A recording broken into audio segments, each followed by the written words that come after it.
single mom, sales lady, Nurse by profession. Engineer by profession. Hindi na nakapagtapos. OFW. Hi! My name is Daneth Batisanan from Coronadal City, South Cotabato.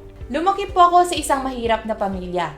At dahil sa kahirapan, tinapos ko yung aking kursong pagiging nurse. Pero kahit nurse by profession na dito sa Pilipinas, hindi pa rin sapat yung kinikita para i-provide yung pangangailangan ng pamilya. Kaya nag-decide ako na mag-abroad para sa pangarap na mabigyan ng magandang kinabukasan yung mga mahal ko sa buhay.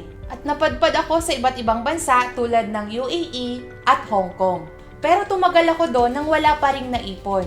Dahil bawat sahod padala sa Pilipinas para i-provide or i-support sa pamilya. Kahit na nagkakasakit, kumakayod pa rin dahil kailangan. Salamat sa opportunity dahil nakapag-for good na ako. Ngayon, sinusulit ko na yung mga oras na kasama yung aking pamilya at nabibigay ko na rin yung mga needs nila. Iba kapag may time and financial freedom ka. Doing this opportunity, mas marami din ako matutulungang tao, lalong-lalo na yung mga kababayan nating OFWs. Salamat sa opportunity dahil ang dating mahirap, hindi na mukhang mahirap. Ako po si Josephine Repeso, isang boro at isang single mom. Bilang isang single mom, hindi po biro itaguyod mag-isa ang aking pamilya. Dahil sa hamon ng buhay, napagpasyahan ko pong mag-abroad para kumita ng mas malaki-laki. Tumagal ako ng ilang taon sa Hong Kong at ilang taon ko ding hindi sila nakakasama. Laking pasasalamat ko sa opportunity nakita ko dahil ito na pala ang sagot sa matagal kong dinadasal. Ngayon, nakakabawi na ako sa aking mga anak at sa aking pamilya. At nagagawa ko pa ang opportunity kahit nasa bahay lang ako at kumita ako ng higit pa sa kinikita ko sa Hong Kong. Buti na lang, sumubok ako. Kasi kung hindi, marahil nandoon pa rin ako sa ibang bansa.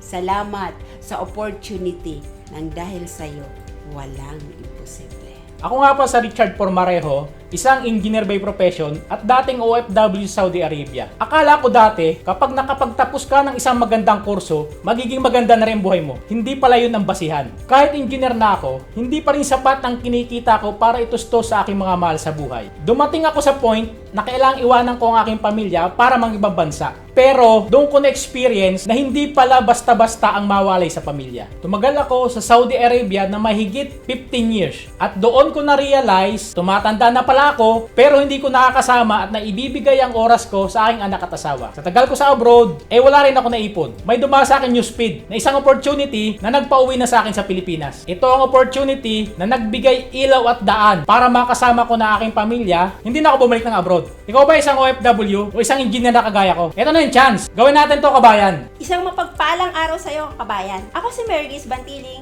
isang produkto ng OFW na ilang years sa abroad na walang ipon. Bago nang ibang bansa, naikot ko na halos lahat ng mall sa Pinas. Bilang isang sales lady, hindi biro ang tumayo ng ilang oras para lang sa maliit na sahod. Kaya naisipan na mag-abroad upang mahanap ang magandang opportunity dahil sa stress, pagod, puyat, umuwi ng Pinas na wala sa sarili. Pero hindi po nadala. Bumalik ng ibang bansa at doon ko nakilala ang magandang opportunity na nakapagpabago ng buhay ko. Ang saya makapag-for good sa Pilipinas dahil kinikita ko na ang 6 digits sa isang buwan at panatag na rin ang aking isip. Ngayon, nakakapag-travel ako kahit saan for free. Dahil sa napakagandang nangyari sa akin, isa na rin ako ngayon sa mga tumutulong sa katulad mo na naghahanap ng magandang opportunity upang mabago ang buhay.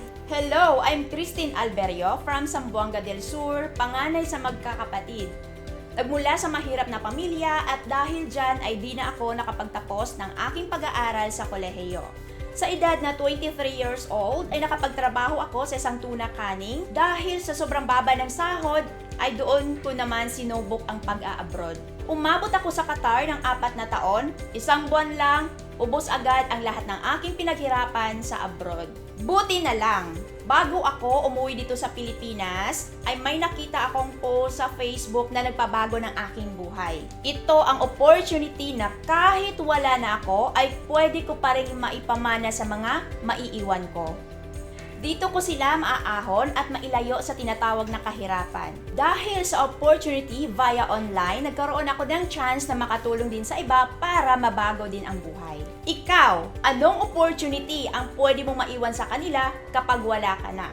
Sumabay ka sa Sigurado Kabayan para sigurado din ang future nila. Kamusta ikaw, kabayan? Ako si Arisa Borja, isang OFW sa bansang Singapore. Bilang isang ina, sobrang hirap ang mawalay sa isang anak. Ilang taon din akong nagtagal sa Singapore para makapaghanap buhay at may maiprovide sa aking anak.